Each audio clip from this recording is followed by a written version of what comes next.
12.7 법난 41도를 맞아 피해자를 추념하는 법회가 열렸습니다. 조계종 총무원장 원행 스님은 12.7 법난 기념관 건립 사업의 차질 없는 추진을 강조했습니다. 상월선언 회주 자승 스님이 2년 전 천막결사 때 남긴 글귀 어쩌라고가 동국대 윤재웅 교수의 시로 승화돼 세상에 나왔습니다. 불교 화두 참선 대중화에 한몫을 할 걸로 기대됩니다. 조계 총림 송광사가 3일 영천샘을 복원하고 이를 보존하는 수월각 상향식을 열었습니다. 전남 여수 은적사가 성타 스님 미술 초대전을 열어 지역사회와의 본격적인 소통에 나섰습니다. 다음 달 1일부터 단계적 일상 회복이 예고된 가운데 가을 정취를 더하는 도심 궁궐 문화 행사가 다채롭게 준비되고 있습니다.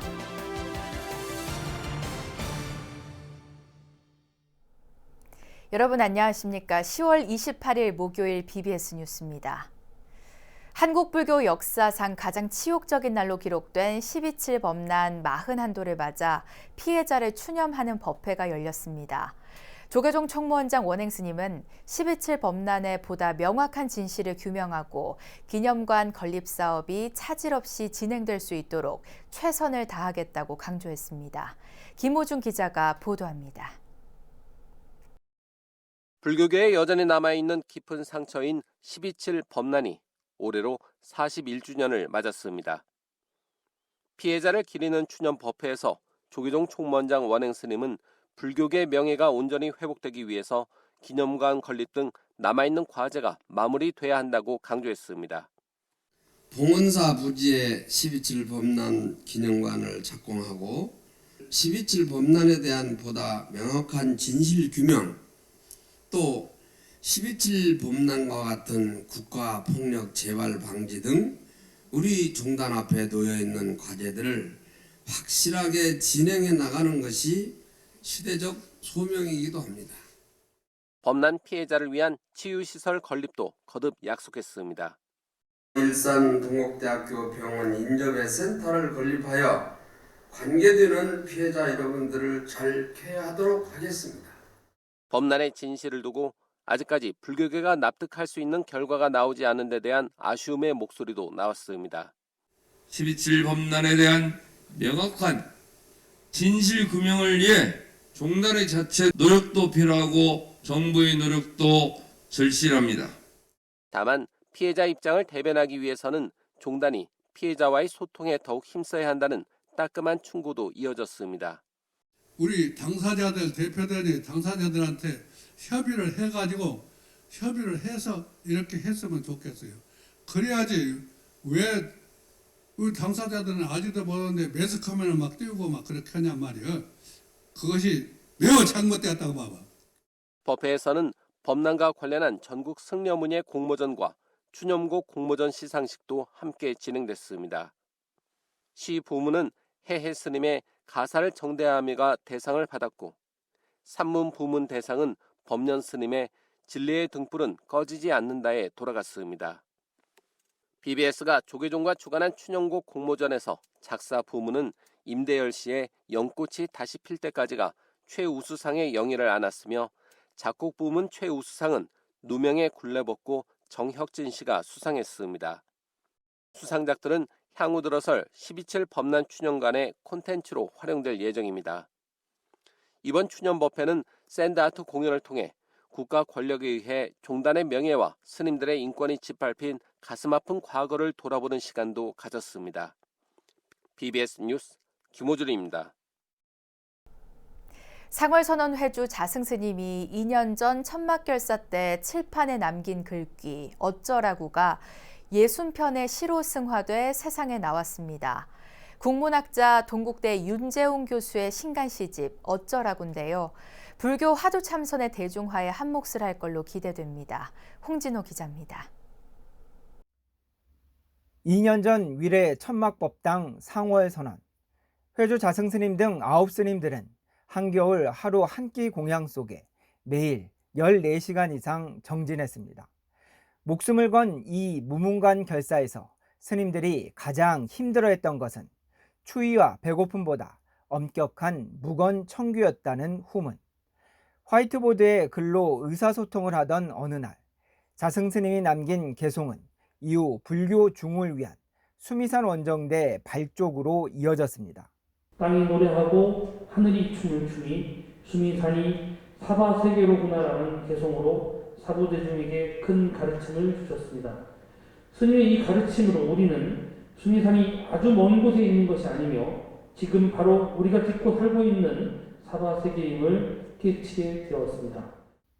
천막결사 당시 자승스님이 남긴 알려지지 않은 또 하나의 글귀, 어쩌라고.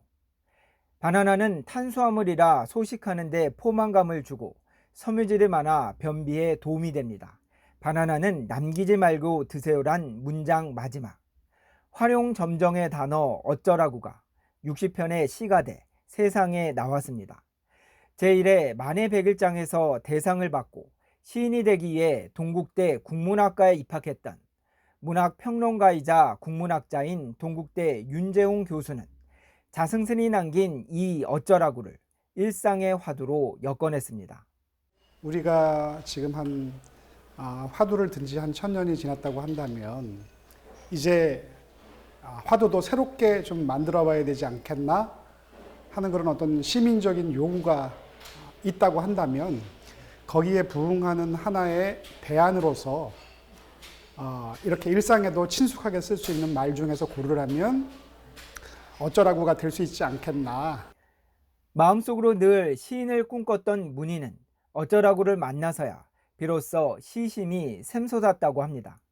윤 교수는 어쩌라고는 질문이면서 답이며 때론 대안이 된다며 갑론을박의 현대사회에서 상충된 이해관계를 찾는 일상 속 화두가 될 수 있다고 강조했습니다.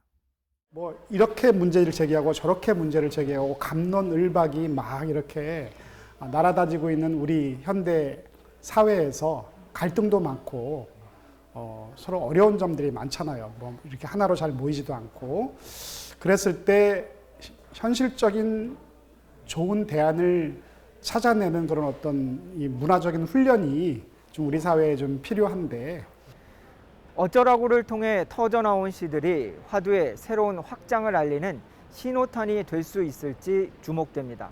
서울 충무로에서 BBS 뉴스 홍준호입니다. 김대현 문화체육관광부 종무실장이 천태종 총무원장 문덕 스님을 예방해 위드 코로나 시대 방역 등에 관한 불교계 조언을 구했습니다. 김 실장은 어제 천태종 서울 관문사를 찾아 문덕 스님과 위드 코로나 시대 불교계 대응과 종단 현안 등에 관해 환담을 나눴습니다. 문덕 스님은 애국불교 등 종단의 3대 지표에 대해 설명했고 이에 김 실장은 총본상 구인사를 참배하겠다는 뜻을 밝혔습니다. 조계 총림 송강사가 과거 식수원으로 사용하던 셈 3일 영천을 복원한 가운데 이를 보존하는 수월각 상냥식을 봉행했습니다. 송강사 주지 자공스님과 대중스님, 불자들이 참석한 가운데 열린 상냥식은 경과보고에 이어 상냥축원과 상냥문 봉안, 상냥부제 올리기 순으로 진행됐습니다. 방장 현봉스님이 직접 쓴 상냥기에는 3일 영천이 용소슴치는 조계 법유가 도량을 널리 적시게 된 것을 기리며 축원한다는 내용이 담겼습니다. 어허영차 들보를 아래로 들어 던져라. 산신과 국사들은 도량 지키고 용신들은 이 샘물을 옹호하면서 조계수는 영원토록 흘러가리라. 3일 영천은 경내 관음전 뒤편 보조국사 감로탑과 3일암 사이 셈으로 송강사는 3일 영천의 역사에 스토리텔링을 가미해 사찰 명소로 가꿔나갈 계획입니다. 휴휴공간 동국명상원이 개원 2주년 기념식과 문화행사를 열어 시민들의 마음 치유 공간으로 한 발 더 나아갈 것을 다짐했습니다. 인천 연수구 동국명상원 소리명상홀에서 열린 개원 2주년 나눔과 마음 힐링 문화제에는 동국명상원 원장 종현 스님과 불교신문사 사장 현법 스님, 보명사 주지 성한 스님, 도성훈 인천교육감 등이 참석했습니다. 오늘 우리 동국명상원이 2주년을 맞이했습니다. 우리 동국명상원에서는 그동안 명상을 즐길 수 있는 그런 프로그램을 마련해서 여기에서 다양한 분들을 모시겠습니다. 마음의 안식을 찾을 수 있는 그런 명상원을 조성해 나가겠습니다. 앞으로가 이 명상원 기능은 점점 더 강화될 것 같아요. 그래서 우리 현대사회를 살아가는 모든 이들이 정말 이 공간에 와서 쉬고 힐링하고 충전해서 우리 사회가 기운이 넘치는 이날 동국명상원에서는 기념식에 이어 정신건강을 위한 명상과 복지란 주제의 포럼, 테라피 요가, 아로마 명상 등으로 꾸며진 명상 콘서트가 이어졌습니다. 전남 여수의 천년고찰 은적사가 성타스님 미술 초대전을 열어 지역 사회와의 본격적인 소통에 나섰습니다. 수행과 신행, 문화를 아우르는 열린 도량으로 새롭게 거듭날 것을 천명했습니다. 광주 BBS 진재훈 기자입니다. 수백 년의 수령을 자랑하는 노송들과 울창한 동백나무 숲길이 산사의 고즈넉함을 더합니다. 여수 돌산의 천왕산 중턱에 자리 잡은 천년고찰 여수 은적사. 의엽소설 비상도의 주 배경이 되기도 한 이곳은 고려 명종 때인 1195년 보조국사 진울스님이 창건한 도량으로 임진왜란을 거치면서 소실된 이후 여러 차례 중창을 거듭했습니다. 은적사는 최근 열린 도량을 기치로 지역 포교에 발을 걷어 붙였습니다. 그 첫 행보로 대한민국 미술대전 초대 작가인 부산 기장독림사 주지 성타 스님을 초청해 여수 시민을 위한 문화의 장을 마련했습니다. 성타 스님의 만행이야말로 코로나 위드 시대에 맞춰서 누가 누구를 치유해주고 회복시켜주는 것이 아니라 자기 자신의 삶의 온전한 주인은 바로 나라는 것을 분명히 알려주는 메시지입니다. 은적사가 옛날부터 숨어 있지만은 그런 여러 가지 뜻이 있으니까 숨으른 자, 참 고요적 자 고요히 숨어서 기도를 하고 모든 참 덕을 베푼다는 뜻이에요. 행사에 참석한 불자와 시민들은 작품을 감상하며 가을 산사의 정취를 만끽했습니다. 차례에서 우리 여러분들 모시고 이런 좋은 작품전을 하게 돼서 정말 좋은 기회고 이러한 전시회를 계기로 많은 시민들께서 은적사에 찾아오시고 또 은적사의 어떤 가치에 대해서 알게 되는 석 달 전 메고 온 바람을 다시 짊어진 출가 수행자의 뒷모습. 산문 밖을 나서며 또다시 깨달음을 위한 화두를 붙잡고 긴 만행을 떠납니다. 수련과 비단 잉어, 눈 속에 핀 동백꽃과 빨간 홍시, 흰소 등 다양한 소재들이 작가 특유의 기법으로 캔버스에 담겼습니다. 입체감이 도드라진 이 그림들은 아크릴과 황토, 모래 등을 혼합한 독특한 화풍입니다. 만행이라는 주제로 열린 이번 초대전은 성타 스님의 작품 20여 점을 선보이는 자리로 다음 달 23일까지 이어집니다. 흙을 이용해 가지고 주변 환경을 전부 처리하고 그 황토밭을 걸어가는 반항 하나를 메고 걸어가는 스님의 그 모습을 보기만 해도 정말 마음이 맑아지고 깨끗해지는 그런 의미를 담았습니다. 은적사는 이번 전시회에 이어 올 연말에는 동지팥죽 나눔 행사를, 내년 봄에는 동백꽃 축제를 열 계획입니다. 동백나무 숲이 아름다운 도량 여수 은적사, 지역사회에 한 걸음 더 다가가는 사찰로 거듭나고 있습니다. BBS 뉴스 진재훈입니다. 글로벌 영화제 가능성을 확인한 세계 1화 국제불교영화제 작품들을 전국 각 지역에서 다시 만날 수 있는 자리가 마련됩니다. 영화제를 주최한 날마다 좋은 날은 다음 달 13일부터 한 달간 대전, 대구, 제주 등에서 전국 순회 상영회를 갖는다고 밝혔습니다. 12월 11일까지 매주 토요일 해당 지역 CGV 등에서 무료로 상영될 불교 영화는 지난 8월 영화제에서 우수작으로 호평받은 켄체 노부의 작품 나그네와 마술사, 교실 안의 야크, 삼사라 등입니다. 15개 나라 62편의 우수 불교 영화를 선보인 세계 1화 국제 불교 영화제는 동아시아 최초 불교 영화제로 주목을 받았습니다. 우리 전통 음식과 음식 문화를 계승 발전시키기 위한 야단 법석이 전통 사찰 울산 해남사에서 펼쳐졌습니다. 울산불교종단연합회는 울산 중구 해남사에서 송철호 울산시장과 노옥희 울산시 교육감, 박태환 중구청장 등 4부대중이 동참한 가운데 제10회 전통음식 문화 한마당을 개최했습니다. 행사에서는 최초의 한글 요리서 주방문 등에 기록된 우리 전통음식이 재현되는 등 50여 가지 전통 사찰 음식과 채식 요리가 선보였습니다. 또 명천 스님의 선꽃꽂이와 왕방효 도자기 화병이 전시됐고 사찰 음식 도시락 체험과 꽃꽂이 강연 등 다채로운 프로그램이 이어졌습니다.